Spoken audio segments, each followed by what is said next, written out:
¿Es que acaso no puedes rezar? 8 años después, Tesalina estaba otra vez sentado bajo una luz solitaria, pero esta vez la llama ardía en el castillo del duque de Borgoña, no en el de Fontaines. Enfrente de él no se sentaba Alice, sino el ruidoso y malhumorado Hugo II. Pero Moreno, eres demasiado viejo para esas cosas, gruñó el duque. Tu decisión me hace pensar que te estás volviendo bastante infantil.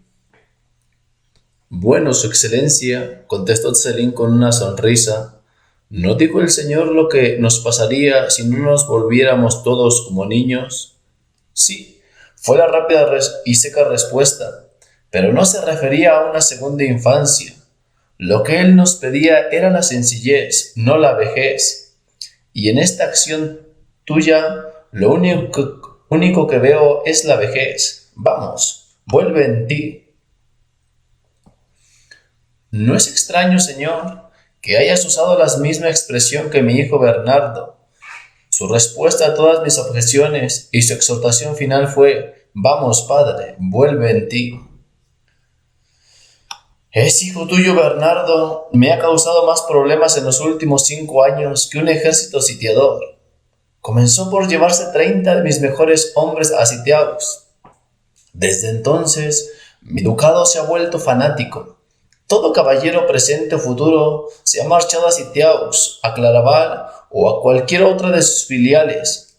Ahora te lleva a ti, a mi mejor consejero. ¿Cuándo y dónde piensa detenerse?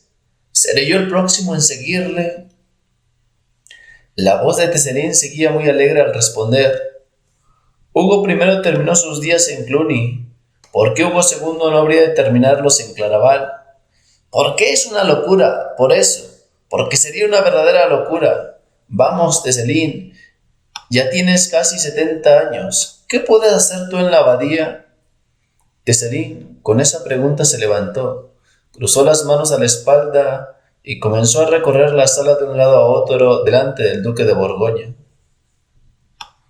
Su excelencia, dijo finalmente, ahora voy a contarte una historia. No me interrumpas a menos que sea necesario.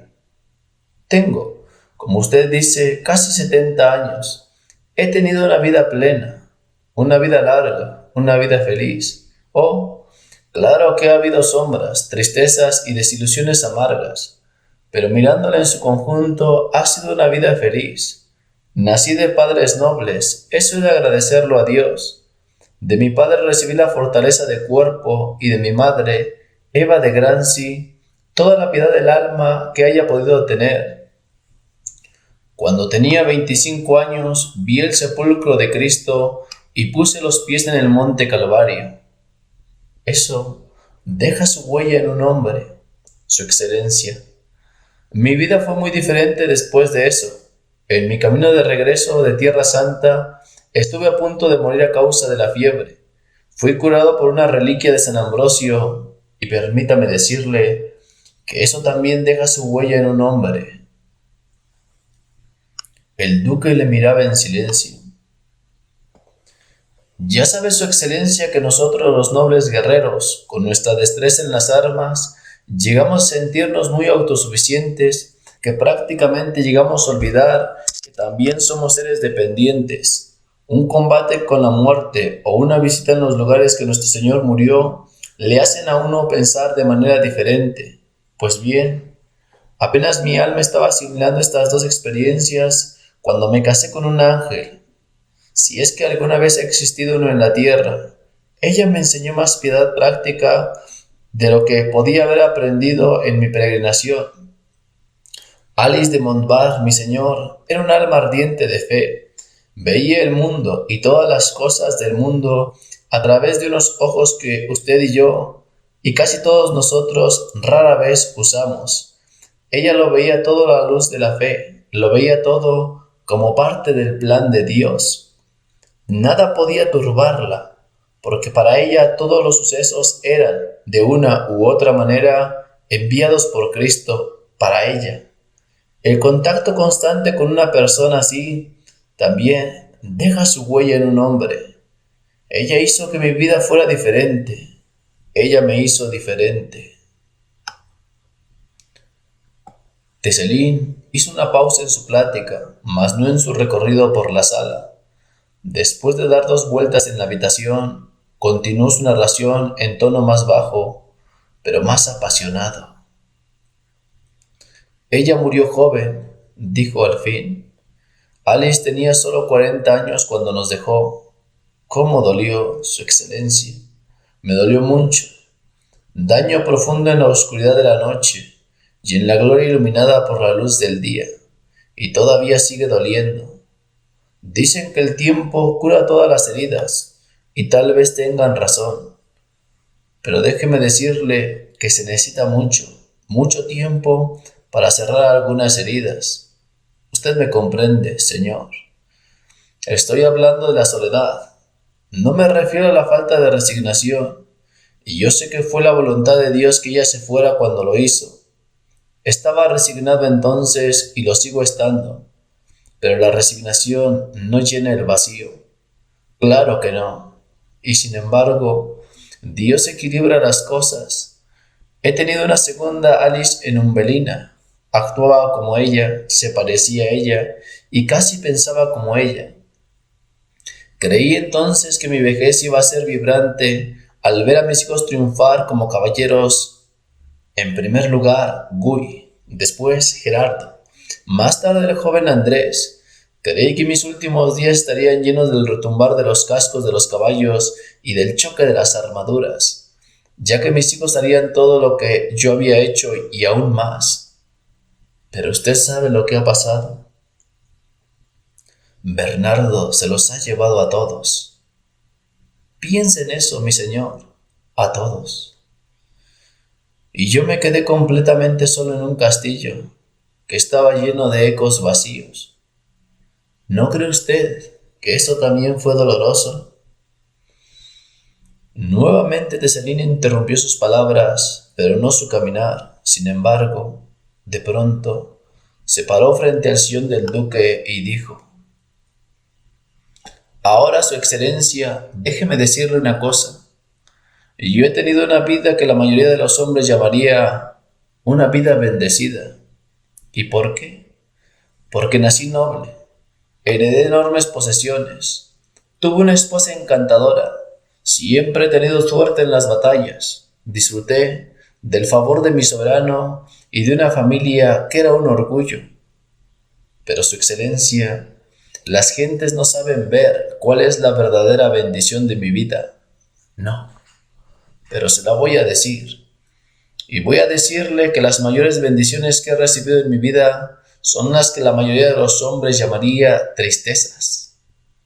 Es mucho lo que puedo agradecer a Dios, Señor, pero nunca podré agradecerle bastante el que me haya hecho caer de rodillas, que haya llenado de lágrimas mis ojos y mi corazón, y me haya obligado a exclamar: Tú eres, Señor, el Dios de todas las cosas. Excelencia, nada hay en todo el mundo que pueda hacernos comprender lo que somos, insignificantes criaturas dependientes de Dios. No hay nada, digo, como el dolor.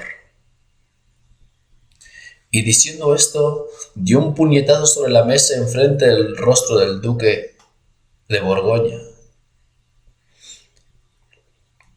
Después de una breve pausa, continuó diciendo: Han pasado 5 años desde que Bernardo y mis otros hijos se fueron a Sitiaos.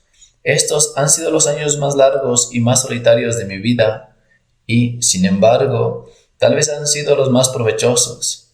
Ah, mi señor, no hay nada como la soledad para iluminar el pensamiento. Mi enorme y vacío castillo han sido una inmensa soledad para mí, soledad que ha dado a luz este gran pensamiento. La vida solo es para acercarse a Dios. Nada más importa.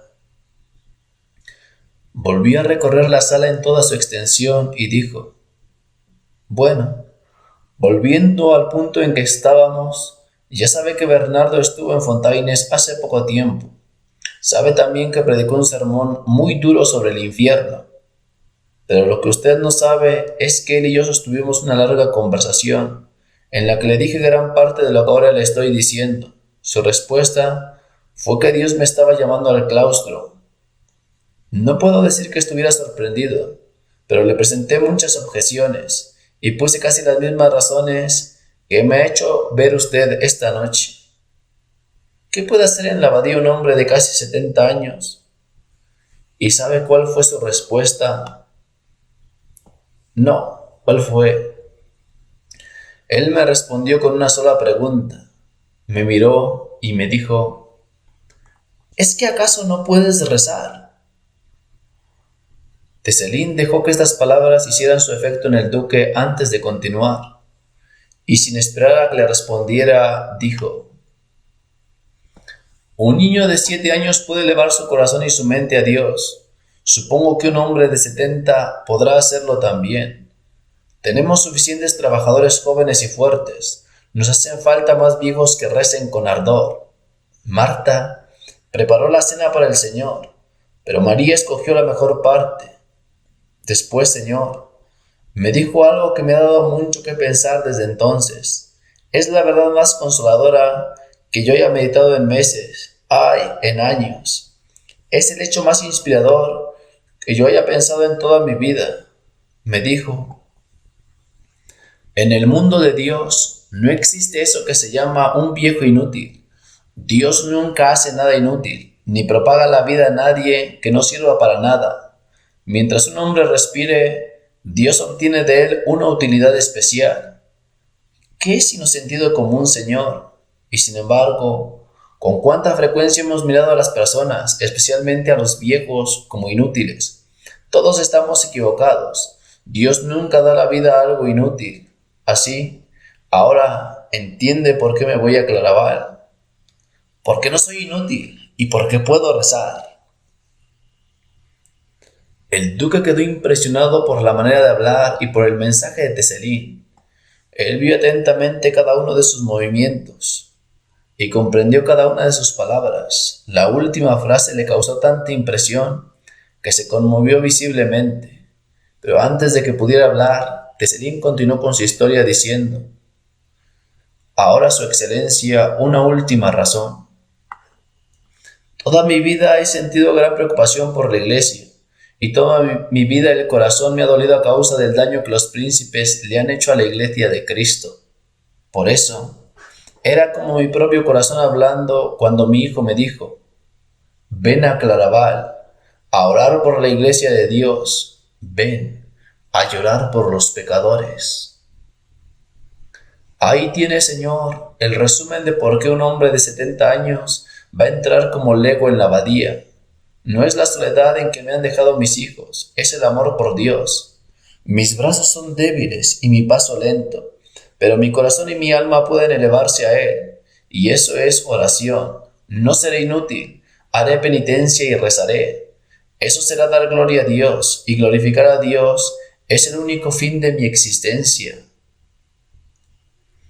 ¿Puede un hombre de mis años responder de otra manera a esa pregunta fuerte, breve e inspiradora de ¿es que no puedes rezar? Todo el aspecto del duque había cambiado mientras Tecelín hablaba. Nunca hasta entonces había visto a su consejero tan animado ni tan profundamente serio, ni tampoco le había escuchado hablar con tanta firmeza y sentimiento. Ante la última pregunta de Tecelín, se levantó, extendió su mano y le dijo, dame la mano, Moreno, y déjame decirte que el haberte conocido ha sido para mí un favor de Dios. Vete, sí, no lo dudes, ve. Yo cuidaré de tus propiedades como me lo has indicado, y cuidaré de Umbelina como si fuera mi propia hija. Ve y sírveme de una nueva manera. Reza por mí y dile a tu hijo Bernardo que su pregunta de ¿es que no puedes rezar? Y su observación de que ninguna criatura es inútil significan mucho para mí. Nunca las olvidaré.